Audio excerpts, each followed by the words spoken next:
Olha, Conte, a primeira intenção do governo era desmilitarizar, independente do que a gente teve em 8 de janeiro. Porque o partido do Bolsonaro, de fato, eram as Forças Armadas, era o partido militar, né? E eles ocuparam de forma irregular inúmeros cargos que poderiam ter sido ocupados por civis. Um bom exemplo, né, aquele que a gente já se referiu em outro momento, do INSS, que o TCU chamou a atenção de que foram contratados inúmeros militares na reserva, que tiveram aumentos de rendimento, eles não tinham nenhuma qualificação e poderiam ter sido substituídos por concurso público tranquilamente, por contratação temporária.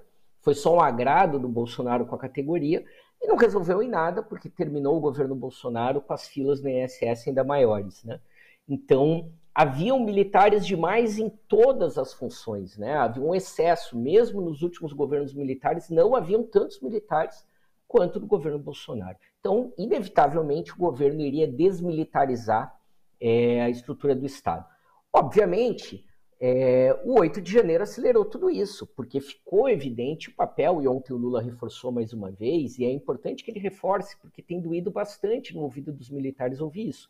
A inteligência, leia-se o GSI, leia-se não o general G. Dias, que foi nomeado pelo Lula, aquele segundo escalão que ainda pertence vinculado ao Augusto Heleno, que é o verdadeiro mentor intelectual do Bolsonaro, se há que há alguma intelectualidade ali, né?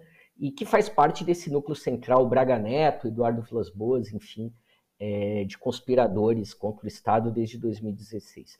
Então, precisava fazer isso, a intenção do governo era fazer de forma mais lenta, e é sempre bom a gente reforçar, Conte, nós estamos no 19º dia do governo. Né? A gente nem sequer chegou em nomeações do segundo escalão, etc. Não é um processo rápido no Estado, essas coisas levam até 48 horas. Agora, você imagina quando você tem toda uma estrutura para zerar, né? E aí, é claro, o governo teve que acelerar por conta dessa falta de confiança. Você citou a PRF, mas entre Palácio do Alvorada, Palácio do Planalto, GSI, foram mais de 43 militares exonerados nessa semana. Esse número vai crescer muito. E existe um outro motivo para isso.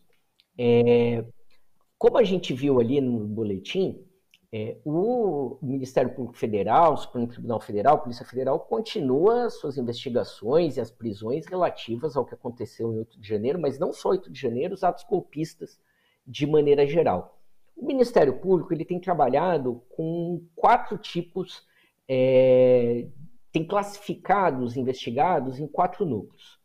Esses que a gente tem visto na Papuda, no Presídio Feminino da Colmeia, etc., são os executores, são aqueles que executaram os atos democráticos. Esses, na sua grande maioria, estão presos, né, e estão, enfim, tiveram os seus pedidos de habeas corpus, enfim, negados, continuam sob investigação, e é através deles também, e das quebras de sigilo, que o Ministério Público e a polícia querem chegar aos financiadores, que é esse segundo nível que a gente tem visto aí, mas que a gente já tinham se iniciado investigações a partir daquele bloqueio das rodovias após a eleição, etc.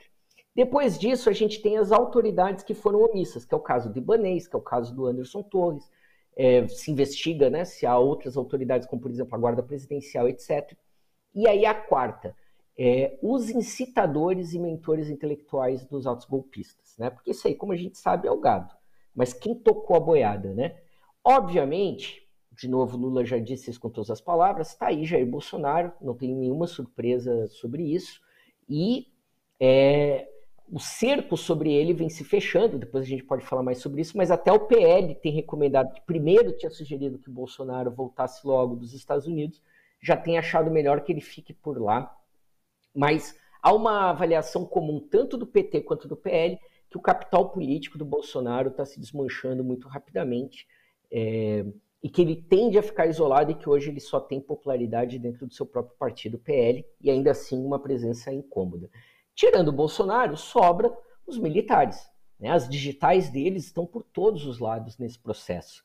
E por isso a gente tem declarações tipo do Sérgio Etchegoyen, que também é desse núcleo golpista, né?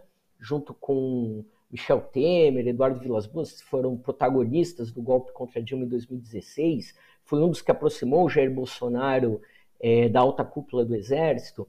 Por isso a declaração do Nelson Jobim, que também é muito amigo do Etchegoni, hoje no UOL, dizendo, olha, vamos ser pacientes, etc. O que o governo sabe?